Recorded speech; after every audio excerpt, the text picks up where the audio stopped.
روحي حوين نعبوها يستاهي. بسم الله الرحمن الرحيم. أولا السلام عليكم ورحمة الله وبركاته. waxaan salaameynaa ummadda Soomaaliyeed meel walba ay joogaan.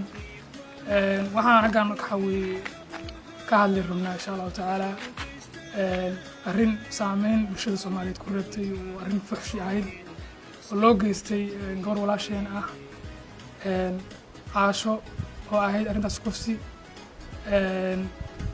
waxaan waxa weeye usoo istaagnay halkan oo waxa weeye dareenkeena inaan muujino arrintaas oo arrin aad uga murugooday bulshada Soomaaliyeed aan hore uga dhigay inta wadamada islaamka ah markii laga soo tago wadamada gaalada hata ana ka dhicin. waxay ahayd wax qoom lagu halaago. ilaahayna quraanka soo ku yiri ilaa isdoorisaan ma ahani anigu inima doorin. way dhici jiray mar badan in kufsigan soo laabto oo dhaco laakiin waxa wax lala yaabo noqotay gabar yar oo 12 jir oo saqiira tii la kufsaday in waxa way dilna loogu daray aad baan arrintaas uga xumahay aad baan u cambaareynaa. waxaana ka codsanaynaa waxa way dawladda Soomaaliyeed iyo shacabka ummadda Soomaaliyeed in dadkaas macnaha la qisaaso oo waxa way aan abti iyo adeer iyo qabiil midna loo fiirin oo fal ay sameeyeen lagu ciqaabo si dad kale ugu cimro qaataan. Soomaalidu waxay ku mahaadaa hasha gowrac niruta ku qusqaatay. waxaa dhici doonta dadkan haddii qisaasa laga fuliyo in insha Allah taala ay samarda ma soo laaban kufsi iyo tacaddi loo geysto dumarka. taasaan uga baxay. أولاً وأنا سلامك لما أنت يداونيسا aniga waxaan kamid ahay sida noo jeedaan dhalinyarada waxaan kamid nahay dhalinyarada ku nool gobolka Mudug khaasatan magaalada Gaalkacyo. runtii waxa ka dhacay Gaalkacyo arrin aad u foolxun. haday noqoto sharciga islaamka haday noqoto dadka iyo soomaashaha bini'aadantinimada waxay ahayd arrin aad u foolxun oo qof walbo islaam ah ama qof walbo jiir ku yaala bini'aadantinimo uu ka naxayo. runtii waxa moodaa dawladdu inay faraha ku hayso kiiskii xumaa ee foosha xumaa ee wuxuushnimada ahaa ee loola kacay walaasheen caasho ragga tirada badan ay ku qasheen. waxa moodaa in kiiskaas dawladdu ay gacanta ku hayso ay si u cadcad yihiin. haddaan nahay dhalinyarada gobolka Mudug khaasatan magaalada Gaalkacyo dawladda waxaan ka codsanaynaa in sida sharciga ah ee diinta islaamku ay qabto loo mariyo jazaagooda iyo xadkooda loo gudbisi la mariyo. runtii waxay noqonaysaa nin walbo walaal leh inuu walaashiis u macnaha u diirnaxo.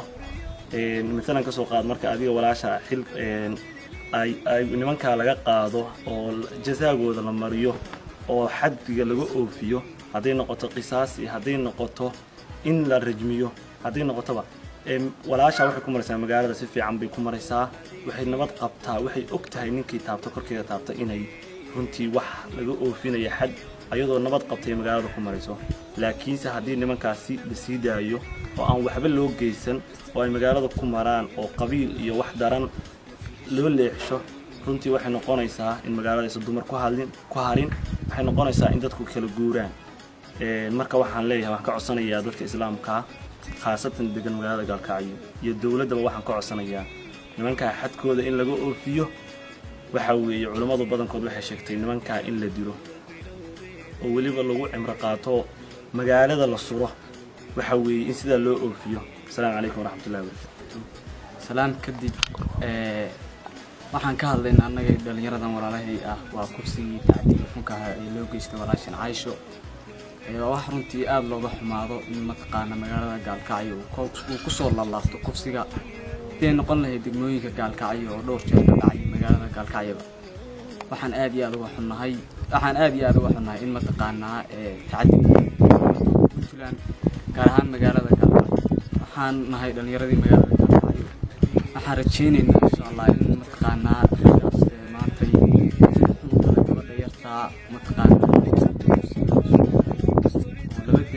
waaweyn oo diinta islaamka wax weyn mataqaana ugu fadhiya oo qoom dhan lagu halaagi karo oo adduunkan oo dhan lagu rogi karo mataqaana qisaas loo taago oo mataqaana islaamka waxa ka qabto la faro maanta haddii ragga la cafiyo wadda u furaysana waxa weeye maanta magaalada gaalkacyo khaladkii naga aaminsanaa uu sii faafayo waxa weeye magaalada gaalkacyo khalad xun baa u galay Soomaaliya hadday noqoto dadweynaha in meeshaan uu soo qof bin aadan uu soo ku noolay